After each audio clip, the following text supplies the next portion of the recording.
Irmãos e irmãs, vamos a mais um momento da nossa liturgia da palavra nos meus endereços telemáticos, Paulo Roberto Maciel, Maciel 7919.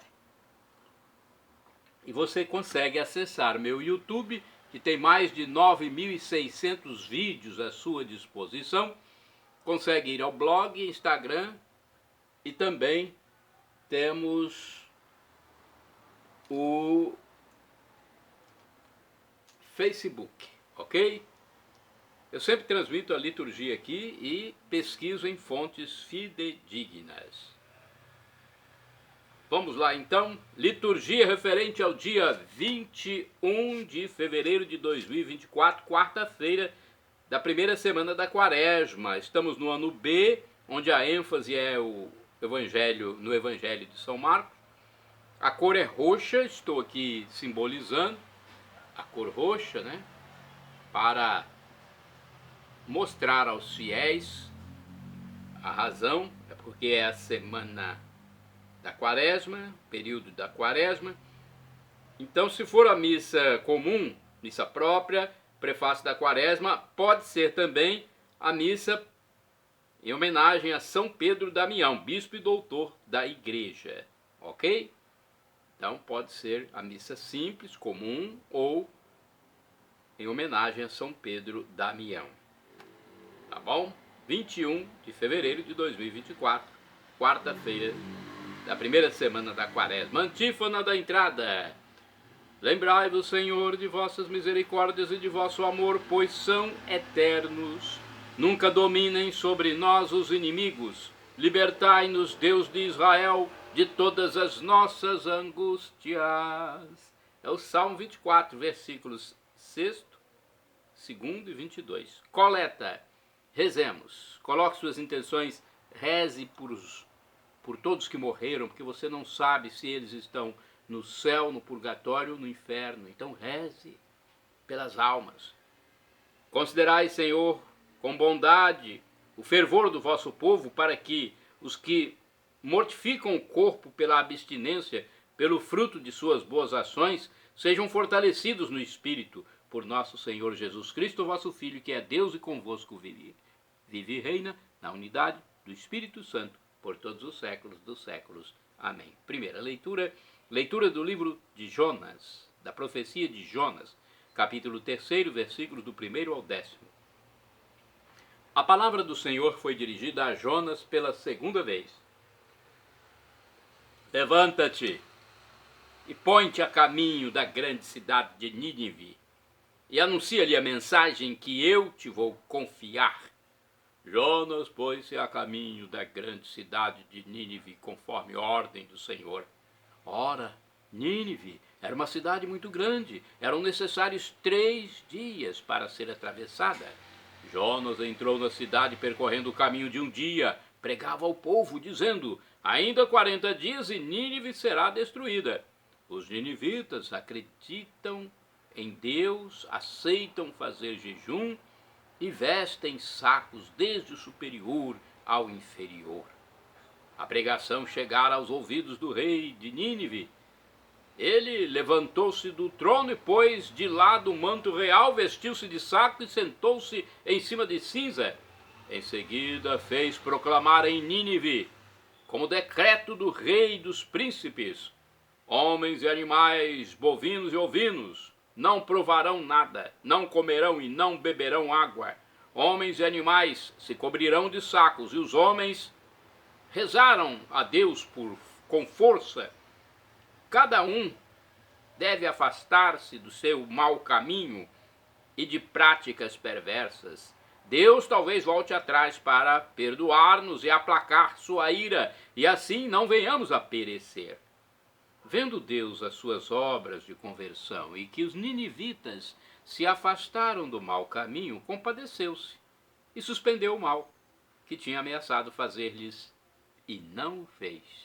Palavra do Senhor, graças a Deus. Agora vamos ao Salmo responsorial, o Salmo de resposta, o Salmo 51, versículos do 3º ao 4º, 12 ao 13, 18 a 19, refrão 19b.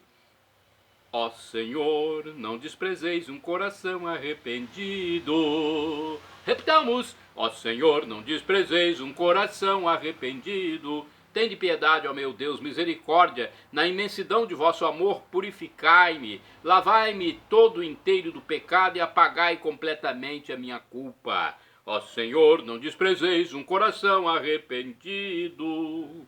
Criai em mim um coração que seja puro, dai-me de novo um espírito decidido. Ó Senhor, não me afasteis de vossa face, nem retireis de mim o vosso Santo Espírito. Ó Senhor, não desprezeis um coração arrependido, pois não são do vosso agrado os sacrifícios, e se oferta um holocausto, rejeitais. Meu sacrifício é minha alma penitente.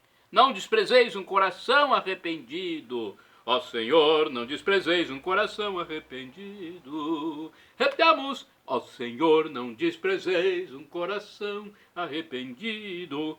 Vamos agora aclamar o Santo Evangelho e depois proclamá-lo. Evangelho de Lucas, capítulo 11, versículos de 29 a 32. Jesus Cristo, sois bendito, sois ungido de Deus Pai. Jesus Cristo, sois bendito, sois ungido de Deus Pai. É a aclamação, hein? Com Joel, capítulo 2, versículo 12. Voltai ao Senhor, vosso Deus, Ele é bom, compassivo e clemente. Ele é bom, compassivo e clemente. Compassivo e clemente, Jesus Cristo, sois bendito, sois ungido de Deus Pai. Jesus Cristo, sois bendito, sois ungido de Deus Pai. O Senhor esteja convosco, Ele está no meio de nós. Proclamação do Evangelho de Jesus Cristo segundo São Lucas. Glória a vós, Senhor. Pelo sinal da Santa Cruz, livra-nos Deus, nosso Senhor, dos nossos inimigos. Naquele tempo, quando as multidões se reuniram em grande quantidade, Jesus começou a dizer: esta geração é uma geração perversa. Ela busca um sinal, mas nenhum sinal lhe será dado a não ser o sinal de Jonas. Com efeito, assim como Jonas foi um sinal para os ninivitas, assim também será o Filho do Homem para esta geração. No dia do julgamento, a rainha do sul se levantará juntamente com os homens desta geração e os condenará, porque ela veio de uma terra distante para ouvir a sabedoria de Salomão. E aqui está quem é maior que Salomão. No dia do julgamento, os ninivitas se levantarão juntamente com esta geração e a condenarão, porque eles se converteram quando ouviram a pregação de Jonas. E aqui está quem é maior que Jonas. Palavra da salvação, glória a vós, Senhor. Vamos às reflexões. Temos umas reflexões menores e maiores. A maior é de Antônio Carlos Santini, liderança da Comunidade Católica Nova Aliança, e-mail santini@novaalianca.com.br. O título da sua liturgia comentada é O Sinal de Jonas, baseado em Lucas 11, versículos de 29 a 32. Deus fala, diferente dos ídolos mudos. Deus insiste em comunicar-se com o homem. O primeiro grande sinal de sua presença foi a própria criação, a contemplação do cosmo, do microscópico ao macroscópico. Deveria bastar à criatura isso, para dobrar os joelhos em adoração, saltando da obra ao operário, dos vasos ao oleiro, da argila ao sopro. Mas Deus vem falando incansavelmente ao longo dos séculos, também por meio dos seus profetas, Isaías, Jeremias, Elias, Samuel, Zacarias, por meio de sonhos. são vários, por meio dos acontecimentos, o êxodo, o cativeiro da Babilônia, a destruição do templo de Shoah, a Segunda Guerra Mundial. Telespectadores atentos hão de ouvi-lo no fundo dos noticiários da TV. Apesar de toda esta comunicação, os racionalistas, que só usam a razão para viver, os racionalistas de cada geração ainda podem pedir por sinais, algo de esmagadora potência que os convençam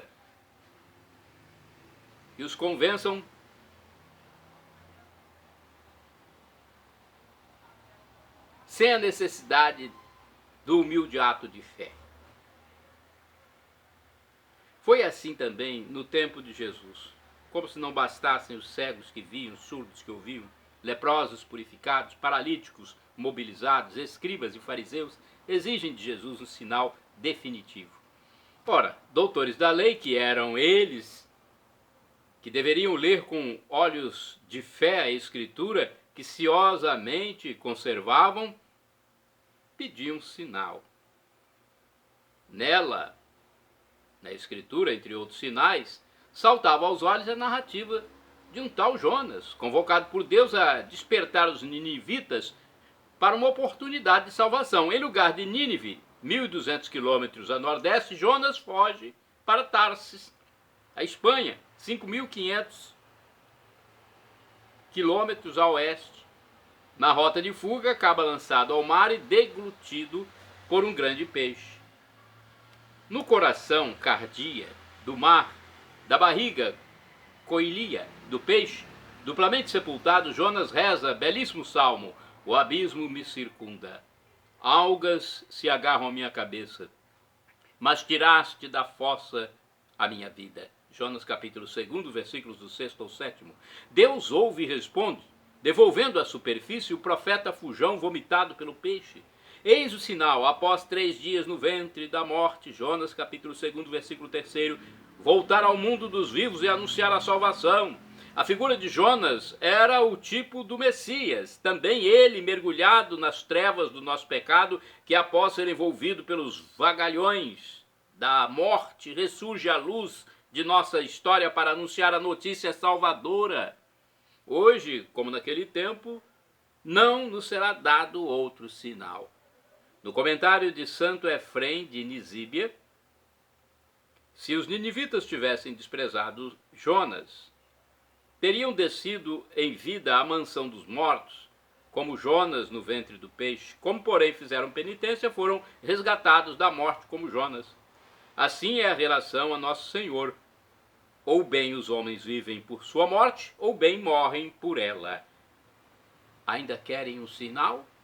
Orai sem cessar, irmãos e irmãs. O Senhor reergue os abatidos. Salmo 145, versículo 14. Vamos aos santos do dia 21 de fevereiro. São Pedro Damião é santo de 21 de fevereiro, bispo e doutor da igreja. Faleceu em 1072. Contra seu desejo, deixou a solidão monástica, aceitando ser sagrado bispo e nomeado cardeal para melhor servir ao papado. Depois retomou a vida contemplativa. Segundo o site do Vaticano, Pedro nasceu em Ravenna em 1007 e era o último dos 7 filhos. Sua mãe, preocupada em não poder dar de comer a mais um filho, decidiu não amamentá-lo, condenando-o assim à morte. Uma amiga de família, ao ver que a criança sofria de cianose, pegou-a nos braços e lhe passou unguento. Após ser repreendida, a mãe cruel percebeu a sua aberração momentânea e voltou a nutrir o filho caçula.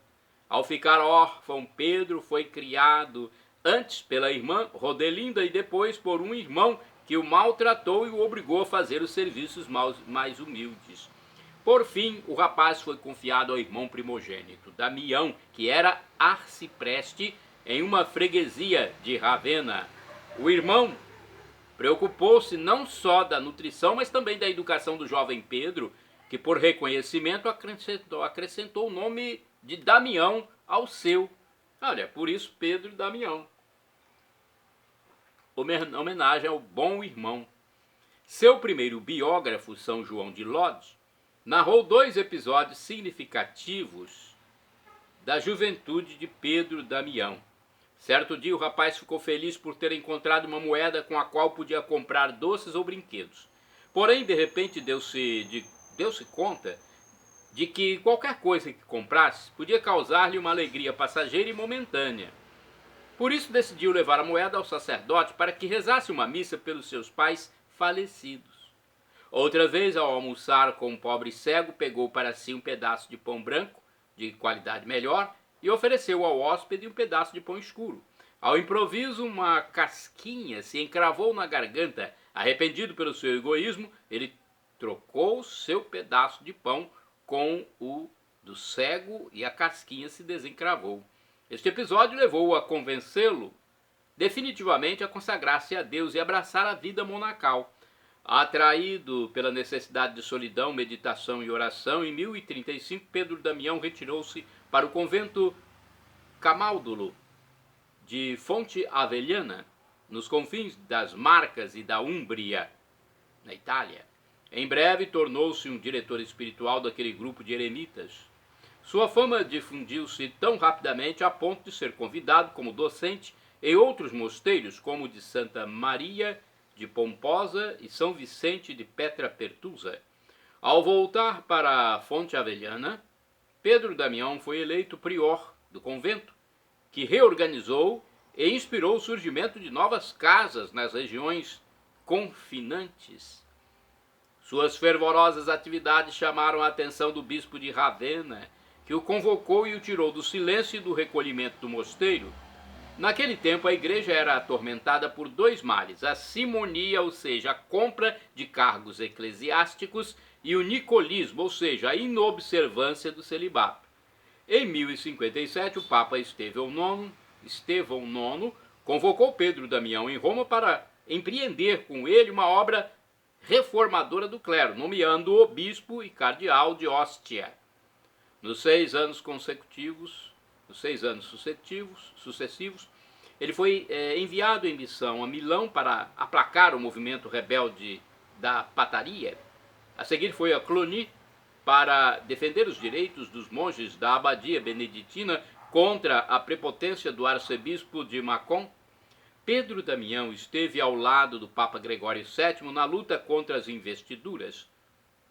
O imperador Henrique IV apoderou-se do direito de nomear bispos e abades, sendo excomungado pelo Papa. O resultado mais clamoroso desta obra, alguns anos da morte de Pedro Damião,